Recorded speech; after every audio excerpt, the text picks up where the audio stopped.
আমার নিবেদনে কবি ভবানী প্রসাদ মজুমদারের লেখা কবিতা পিঠেলজি। পিঠে নিয়ে রিসার্চ করে পতিত পাবন সেন। এবছরে এই পাটনা থেকে পেলেন ডক্টরেট। আজকে পিঠে ফোসকা কেন, দেহে কষ গর্ত। কোথায় পিঠের জন্মভূমি, স্বর্গ নাকি মর্ত? পাটিসাপটা নামটাকে কে করলো আবিষ্কার?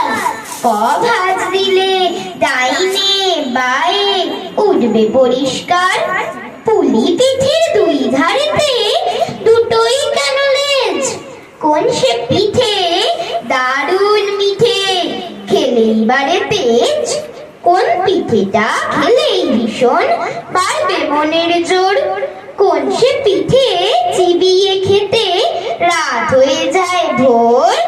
কোন সালেতে সরু চাকলির প্রথম প্রচলন?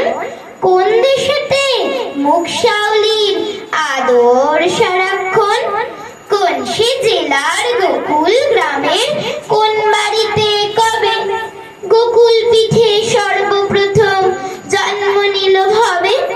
কষের দুধে কষ পুলি ফুটবে কত ঘন্টা, হিসেব মতো মিলিয়ে নেবে তিথি এবং ঘন্টা। পুর কিসে হয়, পুলি পিঠের কিংবা পাটি সাপটার? পুরটা কখন পুড়তে হবে, বিফোর নাকি আফটার?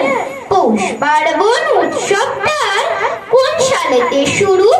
সর্বপ্রথম বাউনি বাঁধেন বিখ্যাত কোন গুরু? ভাজা ভিজে শুকনো সরস পিঠের কষ সোজা। ঝাল পুলি আর মিষ্টি পুলির মধ্যে কি তফাৎ? হাজার পিঠে হাজার নিয়ম, হাজার রকম স্বাদ। একটু এদিক ওদিক হলে সব কিছু বরবাদ। এমনি করে তথ্য লিখে পতিত পাবন সেন বিশ্ববাসীর মুন্ডুগুলো করেই দিলেন হেড। ফিলোসফিতে